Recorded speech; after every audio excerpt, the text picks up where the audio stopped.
Hey fam, welcome back to my channel. Thank you all so much for coming back. How is everybody doing? As for me, I'm fine. You can see if you're coming on my channel for the first time, you're welcome as well. This is Virtue Grace. Have you subscribed? I guess no, right? So go ahead, click the subscribe button. When you do, tap on the bell.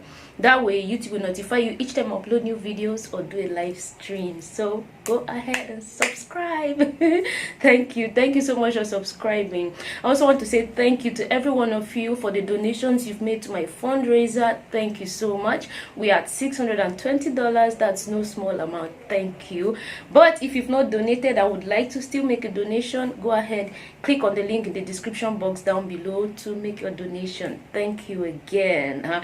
It seems like ages since I sat to speak with you again, but okay, let's talk. So in today's story, imagine an Africa where a bulk, if not all, of the medical equipment that we use on the continent are manufactured or at least fabricated locally.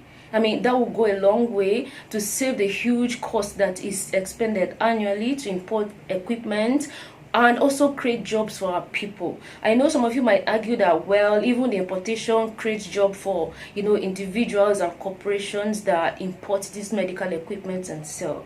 But how about we are the ones, Africans in this case, manufacturing and exporting to other parts of the world? Think about growing our economy. That would do so much for us, right? So this story is the story of a Kenyan who goes by the name Meshakotis.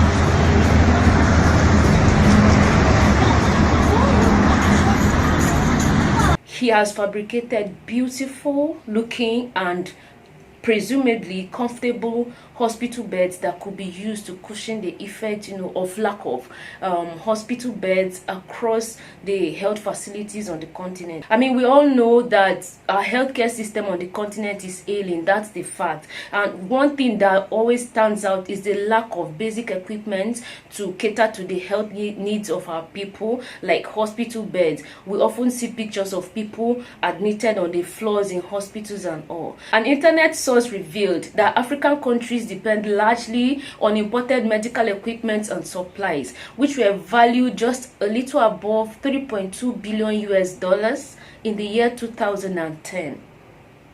I mean, that's a lot of money. Imagine that money invested on the continent into manufacturing, how much that's going to do for us. We know that our healthcare system is ailing. I've said that. So imagine supporting these local skills and talents. We have a lot of our people who have graduated from technical schools where they've learned skills such as fabrication, metal work, and all of that. So imagine them being supported by our government to utilize their skills to solve these local problems that we have in critical areas such as healthcare.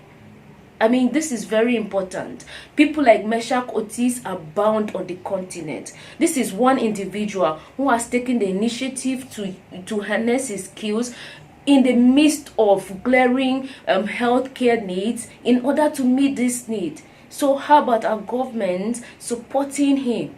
As a result of the coronavirus pandemic on the continent, we've seen a surge of people being admitted in the hospitals, and in some cases, beds are not enough to admit them. But people like this can be supported to produce in bulk in order to meet these needs.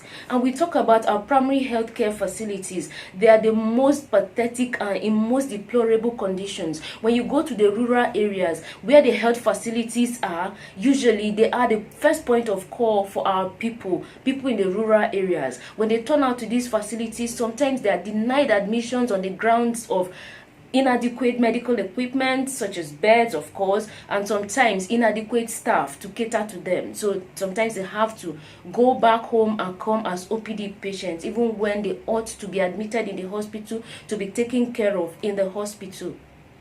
So a time has come now more than ever for our governments to look within. The time for dependence on importation and on external supply or external aid from people has long gone. Everyone is trying to save their own people, to save their own necks. So it's time we also rose up to save our own selves.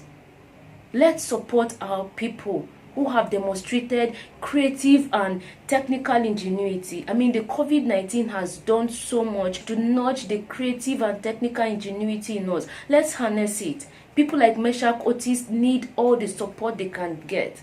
I'm going to drop his details in the description box down below. If you would like to reach out to him and support him in terms of funding or partnership, kindly check the details in the description box down below to reach him. Yeah, so that's basically all I wanted to share with you quickly in this video. Thank you so much for watching. If you've not subscribed, don't forget to click the subscribe button and to tap on the bell, okay? And don't forget, share this video. It's a good thing, right? Let's support our brother Meshack. Share this video. You never know who will watch this video and will decide to invest in his business. Okay, so thank you. I will see you in my next video, but until then, stay safe, healthy, and below abiding. Bye. Mwah.